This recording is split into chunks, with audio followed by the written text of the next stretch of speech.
Bon, shalom bien-aimés dans les Seigneurs, donc que l'Éternel vous bénisse.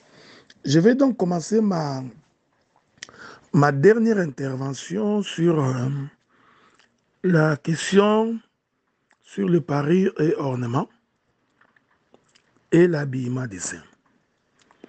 Je crois que dans mes deux premières interventions, j'avais abordé la question sur la connaissance, sur le plan de la connaissance et sur le plan de la révélation combinée avec quelques aspects prophétiques. Aujourd'hui, je voudrais donc commencer la partie portant sur la doctrine. Ok, donc nous allons commencer la partie sur la doctrine. Et je suis en train d'espérer que le Seigneur nous aidera et qu'il nous assistera. Je prends les livres de 1 Timothée. 1 Timothée, dans son chapitre 2, 1 Timothée chapitre 2, nous allons donc lire le verset 9. Que la paix de Dieu soit avec vous. Je voudrais commencer par le verset 8. Je veux donc que les hommes prient en tout lieu, en élevant des mains pures, sans colère ni mauvaise pensée. Parce que ce texte ici, pour le comprendre, il faut remonter ici. Est-ce que cette écriture voudrait dire que les femmes ne peuvent prier en n'élevant pas les mains?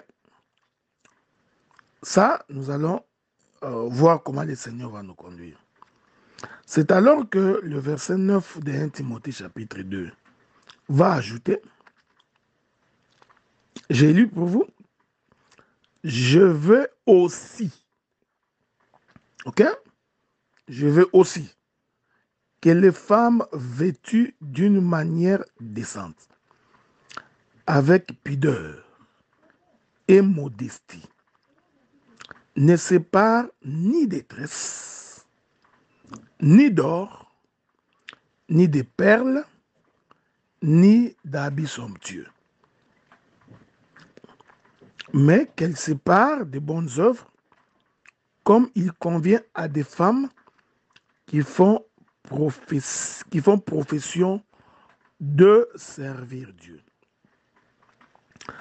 Telle est notre écriture qui nous permet de marcher dans la doctrine. Je voudrais que nous examinions cette écriture clairement. Je vous avais fait comprendre dans mes premières interventions que lorsque Israël sort de l'Égypte, Israël a dépouillé l'Égypte de tout ce qui était d'une valeur exorbitante et d'une grande valeur. Ok? Donc Israël n'a pas dépouillé l'Égypte des pacotilles. Je voudrais répéter ça clairement. Il s'agissait bel et bien des pierres précieuses. Et parmi ces pierres précieuses, nous y avions trouvé de l'or. Ok? C'est le premier élément qu'il faudrait comprendre. Et j'ai expliqué dans ma première intervention que ces ornements-là que mettaient et les hommes et les femmes, ok? Parce qu'il faudrait savoir que dans l'ombre, même les hommes portaient de l'or. J'ai à cet effet donné l'exemple de Joseph pour faire asseoir cette pensée-là. J'avais également donné l'exemple du fils de l'enfant prodigue pour accepter cela.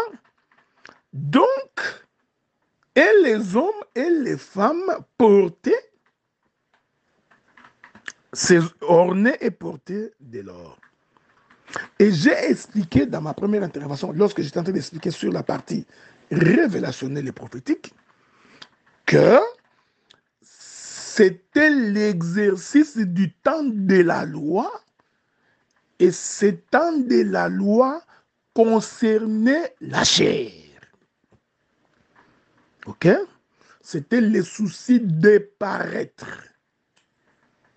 Or, chaque fois que l'homme veut paraître, il fait la promotion de la chair. C'est très important ce que j'ai dit.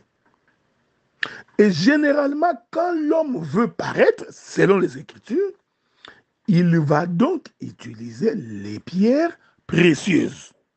Or, les pierres précieuses sont généralement d'un grand prix. C'est-à-dire, ça traduit la richesse. Et c'est ce qui faisait la beauté des jeunes filles en Israël. Ok? Donc, quand la fille s'ornait, il mettait ses croissants, il mettait ses pendentifs, ses chaînettes en or. Et cela faisait sa fierté parce que ce sont des choses qui coûtent cher. Ce sont des choses précieuses. Ok? Et j'ai expliqué que c'était... Hein? C'était quoi? C'était les sacerdoces de la loi. Maintenant, je rentre dans 1 Timothée, chapitre 2, verset 9. Il est important, frère, de retenir d'abord ce qui est écrit. Parce que la Bible dit, n'allez pas au-delà de ce qui est écrit. Ok, quand la chose n'est pas écrite, il ne faut pas faire dire à la Bible ce que la Bible n'a pas dit.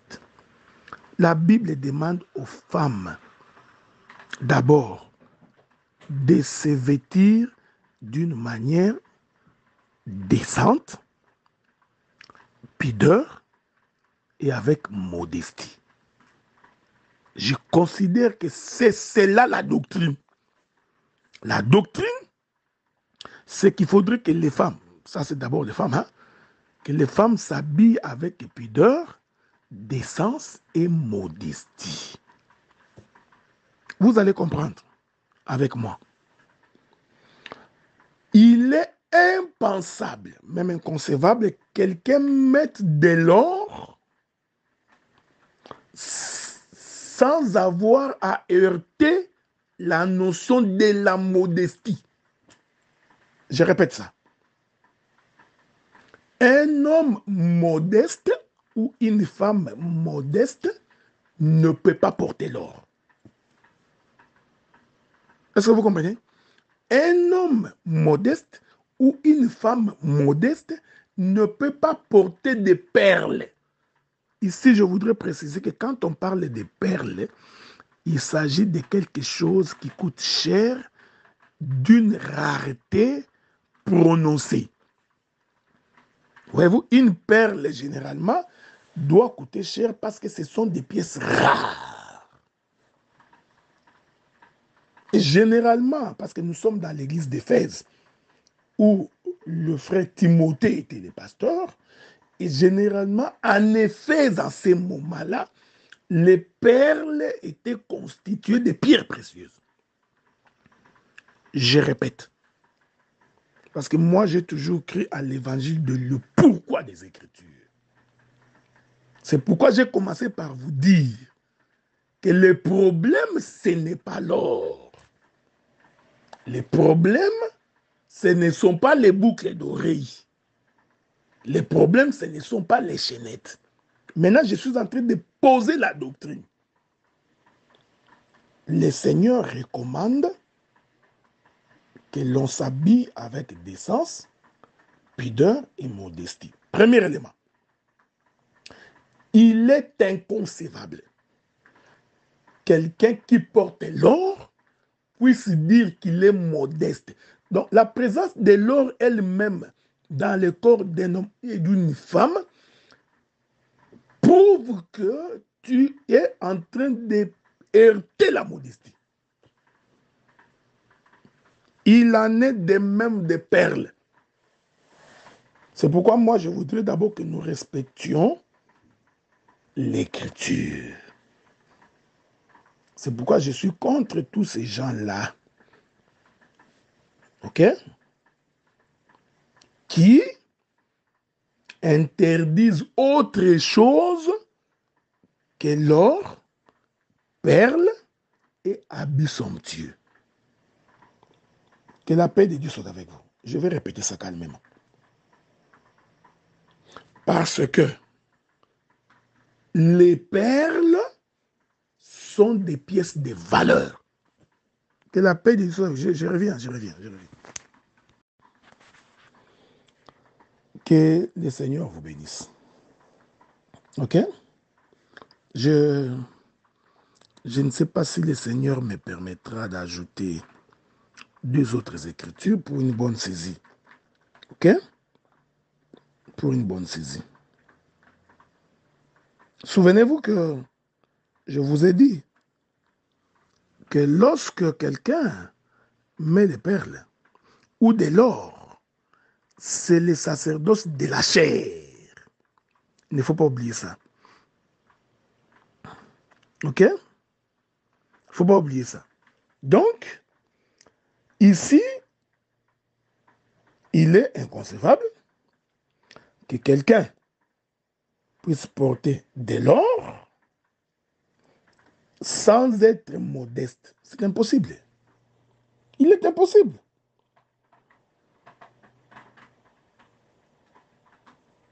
Est-ce que vous comprenez ça? Donc, quand on parle des perles, c'est-à-dire ce sont des choses qui sont d'une très grande valeur. C'est pourquoi le livre de Matthieu, chapitre 7, verset 6, il est écrit, « Ne donnez pas les choses saintes aux chiens et ne jetez pas vos perles devant les pourceaux, de peur qu'ils ne les foulent aux pieds et ne s'en retournent et ne vous déchirent. » Donc, les perles représentent quelque chose de valeureux, d'extrêmement important. Et dans le contexte de 1 Timothée chapitre 2, verset 9, quand on parle de perles, il s'agit de pierres extrêmement précieuses. Je vais vous laisser le soin d'ajouter ce que vous voulez. Les diamants, je ne sais pas quelle autre pierre, les malachites, des choses comme ça, vous pouvez y ajouter si vous voulez. Ce sont des perles. Maintenant, le pourquoi, c'est là que je suis en train de mettre les doigts dans l'œil. Le pourquoi de l'apôtre d'interdire ces 2 choses, plus l'habit somptueux, bien entendu, c'est parce qu'il est inconcevable que quelqu'un mette de l'or et des perles et dire qu'il est modeste. Non! Est-ce que vous comprenez ça? Donc, c'est en fonction de la doctrine qui nous demande d'être modeste, qui fait en sorte que nous ne pouvons pas mettre les ornements d'or, c'est très important, parce que moi j'aime la précision de l'écriture. Pas tout ornement, parce que si l'on dit tout ornement, nous aurons des difficultés parce que nous manquerons des écritures. Les ornements d'or. Pourquoi? Parce qu'il est inconcevable que l'on porte les ornements d'or et rester modeste. Est-ce que je peux encore ajouter notre écriture? Souffrez, je voudrais probablement vous ajouter les autres écritures qui vont nous permettre de pouvoir avancer. Ok? Ça nous permettra, lorsque nous allons toucher le livre des Pierres, que vous ne soyez pas dans le trouble. Ok? Je suis en train de chercher une écriture. Jérémie chapitre 4, verset 30. Et toi, dévasté, que vas-tu faire? Tu te revêtiras des cramoisis. Tu te pareras d'ornements d'or. Ok? C'est très important. Donc, quand Israël s'ornait dans les ornements, Dieu y voyait de l'or. Ça, je vous dis, Dieu y voyait de l'or. Je ne sais pas si je vous trouverai d'autres écritures. Ok? Je ne voudrais pas entrer dans les ornements sacrés. Parce que ça serait probablement autre chose. Ok? Donc, quand le Seigneur dit cela, je suis dans 2 Samuel chapitre 1er, verset 24. J'avais donné cette écriture également hier. Fille d'Israël, pleurez sur Saoul, qui vous revêtait magnifiquement des cramoisis et qui mettait des ornements d'or sur vos habits. Ok? Donc, quand le Seigneur parle des ornements en Israël, l'Éternel y voyait de l'or. Pourquoi de l'or? Parce que l'or est une matière précieuse qui coûte extrêmement cher. Et généralement, quand quelqu'un a de l'or, cela traduit l'état de sa richesse. Est-ce que vous comprenez ça? Voilà. Donc, la richesse se trouve dans l'or. Maintenant, si quelqu'un porte de l'or dans ses sacerdoces d'aujourd'hui, la doctrine, ce n'est pas l'or. Parce que j'ai toujours dit que les gens ont toujours mal présenté cette chose. La doctrine, ce n'est pas l'or. La doctrine, en réalité, c'est qu'il est en train de heurter la notion de la modestie. OK? Il en est pareil, c'est pareil pour le perle. Il en est de même des habits somptueux. Quand nous parlons des habits somptueux, ce sont des habits qui coûtent extrêmement cher. Quand quelqu'un pourrait acheter une chemise qui coûte $2000, une chemise à $2000, ça devient un habit somptueux. Vous voyez, c'est toujours lié à la notion de la richesse. C'est pourquoi je vais lire 2-3 écritures. Tu vois, cette notion est liée à la notion de la richesse. Je voudrais lire une écriture. Je voudrais, si vous permettez, lire une écriture. C'est le frère Paul qui va nous aider là-dessus. Le frère Paul dit ceci. Attendez. Ok. Je suis dans 1 Timothée chapitre 6, versets 17 et 18. Je vais lire cette écriture-là. Recommande aux riches du présent siècle de ne pas être orgueilleux. J'aime ça. Donc, Paul considère qu'un homme riche, il a tendance à être orgueilleux. Pourquoi est-il orgueilleux? Parce que c'est l'orgueil qui fait que l'homme n'est pas modeste. Tu vois? C'est l'orgueil qui fait que l'homme n'est pas modeste. Il continue. Il dit de ne pas être orgueilleux, de ne pas mettre leur espérance dans des richesses incertaines qui nous donnent avec abondance toutes choses pour que nous en réjouissions. Verset 18. Recommande-leur de faire du bien. Maintenant, l'apôtre Paul va expliquer c'est quoi faire du bien pour un homme riche. Recommande-leur de faire du bien, d'être riche en bonnes œuvres, d'avoir la libéralité et la générosité. Est-ce que vous comprenez cela? Donc, n'allez pas demander à ne demandez pas à un pauvre d'avoir les dons de libéralité. Non. Un pauvre donnera son offrande, ça c'est sûr. Mais les dons de libéralité donnés à un homme riche. Pourquoi Dieu demande à l'homme riche de donner, d'avoir les dons de libéralité? C'est justement pour qu'il paraisse modeste. Pour que l'homme qui est riche ne place pas son orgueil dans sa richesse. Avez-vous remarqué ça? Voilà pourquoi, quand Paul dit de ne pas séparer d'or, ni de perles, ni d'habits somptueux, j'ai toujours refusé les gens qui l'expliquent en français. Moi, je n'aime pas expliquer ça en français. J'explique la pensée de l'écriture. La pensée, c'était que on ne peut pas porter de l'or, des perles, d'habits somptueux et être modeste. C'est incompatible. C'est incompatible, frère. Même si toi, tu nous dis que non, tu vois, c'est de la modestie, c'est faux. tu ne peux pas porter de l'or qui coûte 18 000 dollars alors que ton frère qui est à côté de toi, il manque 100 dollars. Et tu dis que tu es modeste. Faux et archi faux. Tu ne peux pas porter une montre en or. Ouais. Donc ici, je voudrais confirmer que les ports de tout ce qui est or, perles et habits somptueux pêchent contre la doctrine. Quelle est cette doctrine? C'est manque de modestie. C'est aussi un manque de décence. C'est indécent, frère. Je vais prendre ça autrement. C'est indécent alors que ton frère a extrêmement faim. Toi, tu es en train de manger tout un poulet, toi seul, et tu finis le poulet. Alors que le frère est en face de toi, n'a pas à manger. Ce que tu fais est indécent. Voilà, c'est ça. Ça pêche contre la doctrine.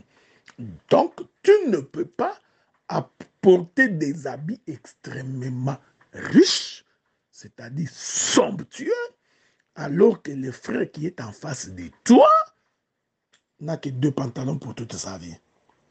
Ça prouve que c'est un manque de modestie et de 2, c'est indécent. Que la paix de Dieu soit avec vous. Je continue. Que le Seigneur vous bénisse. Prenons le livre de 1 Pierre. Les 2 écritures qui nous intéressent. Les livres de 1 Pierre. 1 Pierre chapitre 3, verset 3. Il est écrit, je vais lire pour vous. Ayez non cette parure extérieure. Vous voyez, quand les frères parlent de la parure extérieure, vous comprenez que c'est le souci de se faire voir. Parce que dans tous les cas, nous avons toujours notre corps qui est extérieur à notre esprit. Mais quand les apôtres parlent de la parure extérieure, la pensée, c'est les soucis de se faire voir. C'est là où je viens sur les désirs de la chair. Je vais y revenir là-dessus. Ayez non cette parure extérieure qui consiste dans les cheveux tressés. Maintenant, nous comprenons pourquoi Paul avait dit que les femmes ne se tressent point. Cette écriture ne veut pas dire que tresser, c'est un péché. Non! Il faut avoir la pensée de l'écriture. L'écriture veut dire, c'est lorsque notre manière de tresser le cheveu pêche contre la pudeur, la décence et la modestie. C'est pourquoi le frère Pierre vient compléter Paul pour dire, ayez non cette parure extérieure. Qui consiste en quoi? Qui consiste dans les cheveux tressés. C'est la parure extérieure. Donc, c'est souci de se faire voir. Il continue. Les ornements d'or. Ici, je récuse les gens qui disent que les ornements est un péché. Non, non. La Bible n'a jamais dit ça. La Bible précise qu'il s'agit des ornements d'or. Donc, moi, selon la confession que j'ai, tout ornement n'est pas forcément l'ornement d'or. L'on ne peut pas empêcher tout frère, toute sœur de s'orner. Pour autant, ça, il ne faut pas oublier. Il faut préciser ma pensée. Pour autant que ton ornement n'est pas d'or, premier élément, mais là encore, il ne suffit pas seulement qu'il soit d'or ou qu'il ne soit pas d'or. Faudrait-il encore que cela ne pêche pas contre la décence et que cela ne pêche pas non plus contre la pudeur. C'est important. Cette balustrade, elle est très importante parce que quelqu'un peut également s'orner, mais son ornement, même s'il n'est pas d'or, Déjà là, nous comprenons qu'il a respecté la notion de la modestie, mais son ornement peut manquer de la décence. Ok? Prenons un exemple concret. Quelqu'un qui met un boucle d'oreille comme un cerceau. Ça, c'est, j'ai pris par exemple, ok? Probablement dans les partages, nous pourrons avancer. Ça, même si ce n'est pas d'or, mais il y a un problème, c'est que c'est indécent. En d'autres termes, par l'indécence, nous comprenons l'extravagance. La notion de l'extravagance renferme à la fois la pensée de l'indécence et la pensée de la non-modestie. Est-ce que vous comprenez ça? Et le frère Pierre continue pour dire ou les habits qu'on rêvait. Ouais, si vous lisez ce texte-là en français, c'est comme qui dirait que Pierre refuse même qu'on porte des habits. T'as vu, hein? Si tu lis ça comme ça, tu verras que ici, on a l'impression que c'est pourquoi il faut faire attention avec les francophones, ils sont très dangereux. Donc, ici, c'est comme si Pierre dit qu'on ne peut même pas porter des habits. Non, pour comprendre ce que Paul appelle les habits qu'on rêvait, il faut retourner dans la première portion de cette écriture. Cette parure extérieure. Vous voyez? Or, quand on parle de la parure extérieure, directement, on rejoint Paul qui parle de la notion de la pudeur, de la décence et de la modestie. Donc, ici, ce n'est pas l'ornement qui pose problème. Non, les problèmes, ce sont les ornements que l'on met dans le but, premièrement, d'étaler sa richesse. Ainsi, on pêche contre la notion de la modestie. 2. Les ornements, même si ce n'est pas pour étaler la richesse, lorsqu'on met ces ornements avec l'intention de se faire voir, là, nous tombons dans ce qu'on appelle l'extravagance, c'est-à-dire l'indécence. OK? Il est impossible que nous parlions de la pudeur en ce qui concerne le parure. Impossible. Donc, pour que nous parlions de la pudeur, donc, il faut que nous parlions des vêtements. Okay? Et puis ça, là, ça va toucher un autre aspect. Le sujet est complexe. Hein? Il est grand, il a beaucoup de ramifications. Est-ce que vous comprenez ce que nous disons? Donc, la Bible n'a jamais interdit les ornements. En tout cas, dans les textes de Paul, ni dans les textes de Pierre, il n'en est pas question. À moins que l'on me donne d'autres écritures. Et quand la Bible parle des ornements, la précision est de taille. Or, perle, habit somptueux. Paul l'a dit, Pierre l'a répété. C'est pourquoi il y a des ornements qui ne sont pas d'or. Il y a des ornements de pacotille. Faites attention parce que j'avance dans mon enseignement, je n'ai pas encore fini. Hein? Donc, je suis vraiment en train de dépisser l'agneau avec tous les coins et recoins. C'est un premier élément. Parce que quand vous étalez la richesse par les ornements d'or, vous péchez contre la notion de la modestie. C'est pourquoi moi je pense que même un frère ne peut pas porter une montre en or. Si un frère porte une montre en or, un, cela traduit qu'il n'est pas modeste. Deux, c'est indécent dans les milieux où il y a également des pauvres au milieu de nous. Ok? Maintenant, quelqu'un dira, ok, je peux ne fût-ce que porter parce que ce n'est pas de l'or. Il n'y a pas de problème. Mais il faut aussi te rassurer que ce que tu portes ne vient pas heurter la notion de la décence.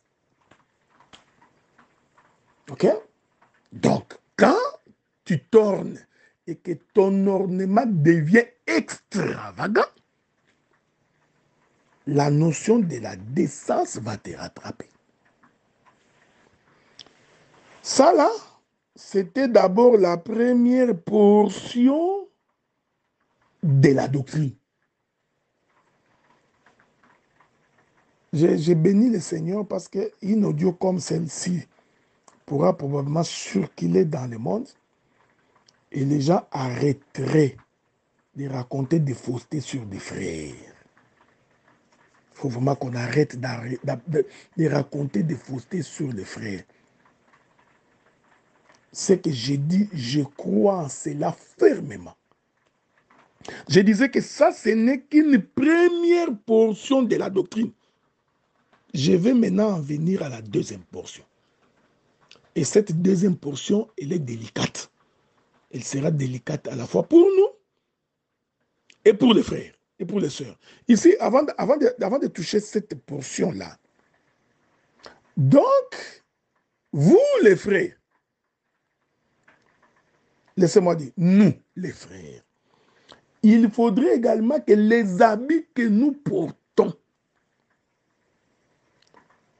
puissent être colorés d'une approche de modestie.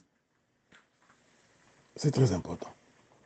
Donc, que ce soit ta chemise, ta veste, tes chaussures, ta montre, une fois que l'habit que tu portes est un habit somptueux, c'est-à-dire extrêmement cher, tu heurtes la doctrine en ce qui concerne la modestie. Ce n'est pas fini. Lorsque tu portes dans l'intention de paraître, vous voyez, c'est ce que Pierre dit, la parure extérieure, c'est-à-dire que je porte pour que l'on me voie. Lorsque tu portes les habits, non pas pour te couvrir. Ici, je ne porte le jugement sur personne parce que chacun a sa propre conscience dans sa chambre quand il s'habille, il sait le pourquoi. Je ne suis donc pas FBI ni CIA. Lorsque l'on s'habille dans l'intention de paraître, nous péchons contre la doctrine de la décence. Avez-vous remarqué? Ça là, c'était la première portion de ce que j'appelle la doctrine. Je viens maintenant à la deuxième portion. Que la paix de Dieu soit avec vous et que le Dieu du ciel vous garde et qu'il vous protège. Abordons la deuxième partie portant sur l'élément doctrinal de ces versets. C'est ici que je vous prie très haut, très humblement aussi d'examiner avec moi les Écritures. Je vous avais dit que lorsque Israël sortait, portait des bijoux, tout ce que vous voulez, appelons ça comme ça, les boucles d'oreilles, les chaînettes, et tout ça, aux pieds, au nez, tout ça, je vous avais dit que c'était extérieur. C'était une façon de se faire voir. Maintenant, pour comprendre 1 Timothée chapitre 2, et par la même occasion, le livre de 1 Pierre chapitre 3, qu'il faille pour nous de relever d'autres écritures.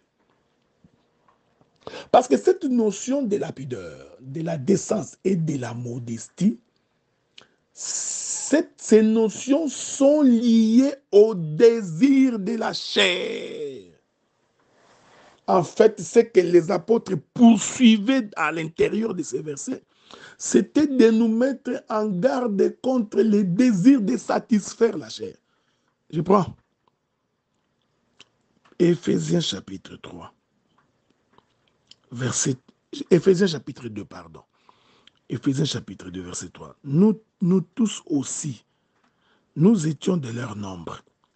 Nous vivions autrefois selon les convoitises de notre chair, accomplissant la volonté de la chair et de nos pensées, et nous étions par nature enfants de la colère comme les autres.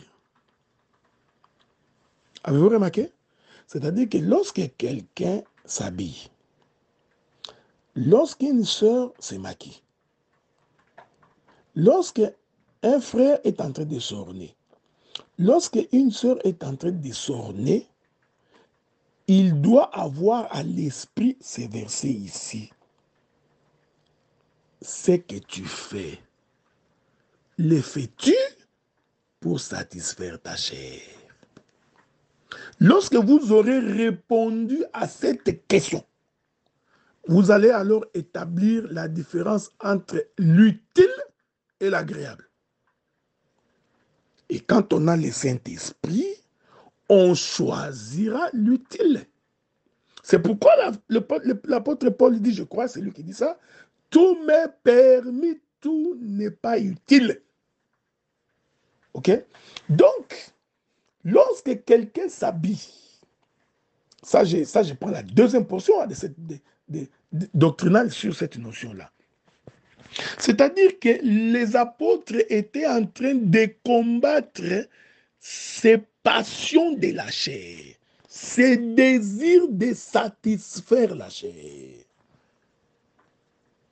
ces désirs de se faire voir. C'est pourquoi il est écrit. Ok? Écoutez ce que la Bible dit. Nous sommes dans les livres de Tite, chapitre 3, verset 3. Tite, chapitre 3, verset 3. Car nous aussi, nous étions autrefois insensés, désobéissants et égarés, asservis à toute espèce de convoitise. Hein? Ce verset-là, il est où? Souffrez, hein? Je voudrais retrouver ce verset-là. Dans les livres de Tite, chapitre 3, verset 3. Ok? Écoutez ce que la Bible dit. Je reprends cela. Je réponds.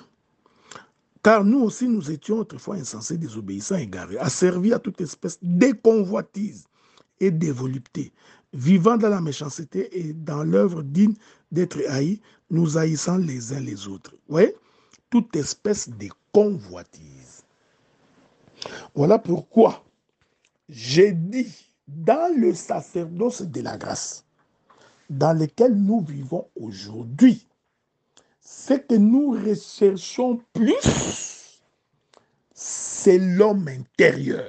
Alors qu'au temps de la loi, les ornements étaient portés pour l'homme extérieur.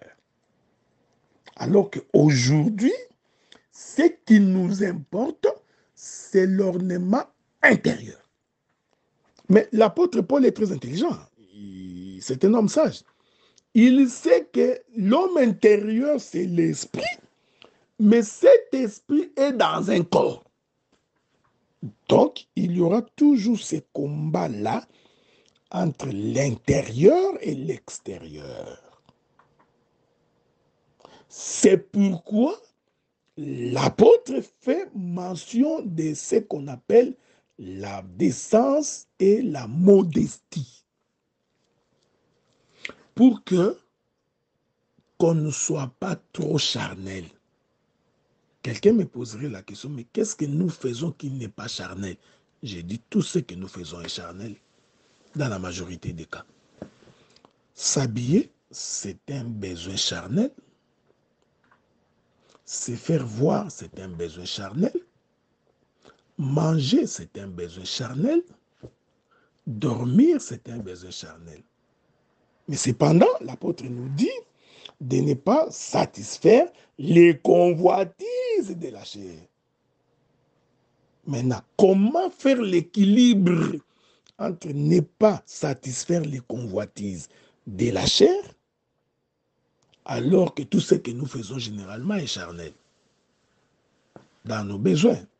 Quand tu portes ta veste, pourquoi tu as choisi la couleur bleue avec une chemise rouge et non une chemise jaune? Quelque part là, c'est parce que tu veux satisfaire la chair. Maintenant, il faudrait faire attention. Il ne faudrait pas que dans cette satisfaction de la chair, que tu puisses heurter les éléments de la doctrine. C'est-à-dire la pudeur, la décence et la modestie. Est-ce que vous comprenez cela? C'est comme ça que je suis en train de présenter. Donc, le combat, c'est le combat de l'homme intérieur qui doit être changé. Si l'homme intérieur n'est pas changé, si l'homme intérieur n'est pas plus grand que l'homme extérieur, il y aura donc une prédominance de la satisfaction de ce qui est charnel au détriment de ce qui est spirituel. C'est pourquoi vous trouverez, il y a des femmes, quand vous lui dites que mais votre manière de vous habiller ne reflète pas qu'on est enfant de Dieu. Comme cette sœur est beaucoup plus charnelle que spirituelle, il voudrait beaucoup plus satisfaire sa chair que son esprit. Elle aura des difficultés pour obtempérer. C'est pourquoi j'ai toujours dit, j'ai toujours insisté, au lieu de faire de nos frères et de nos sœurs des hypocrites, parce qu'il y en a plusieurs au milieu de nous. Pourquoi? Parce que nous avions voulu leur imposer la doctrine de l'extérieur. Mais si nous les avions imposé cette doctrine de l'intérieur, les hommes comme les femmes mettraient en application la parole aussi simplement. Mais tout en sachant, puisque nous ne sommes que des hommes et que nous sommes encore dans cette tente sur la terre, il y aura toujours un pourcentage d'une convoitise charnelle en nous jusqu'à ce que le Seigneur reviendra nous chercher. Avez-vous remarqué cela? C'est pourquoi l'apôtre, les apôtres sachant cela, vont nous attirer notre attention sur la notion de la pudeur, de la décence et de la modestie. Et moi, je crois pour ma part, c'est cette notion ce sont ces trois notions qui est la doctrine des saints en ce qui concerne parure, ornement et habillement.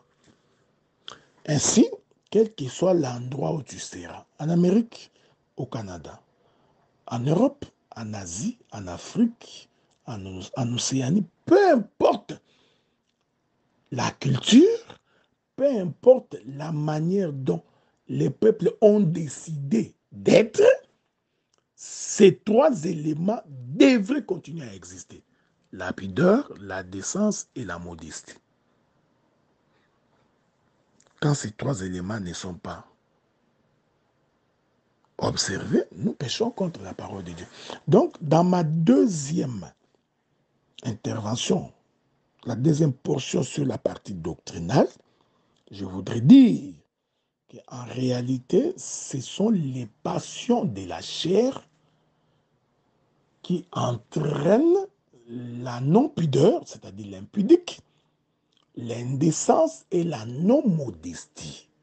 En fait, c'est ça le problème. C'est ça l'orgueil de l'homme. C'est pourquoi, des fois, tu n'as pas besoin de savoir si c'est un chrétien.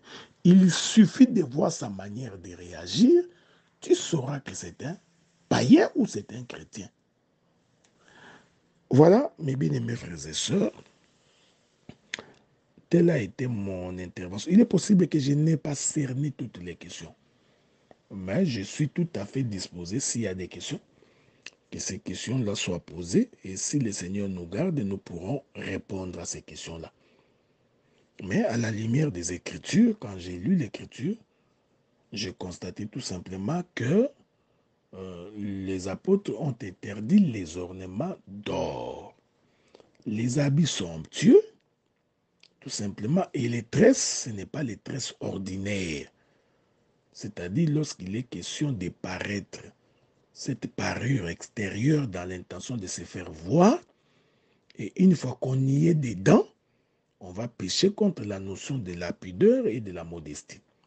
Il en est de même lorsque l'on se revêt de l'or, des perles, il est impossible d'être modeste et d'être décent. Avez-vous remarqué cela? Donc, voilà un peu ce que j'avais voulu dire à ce stade. Et je remercie d'abord Dieu qui nous a donné cette occasion.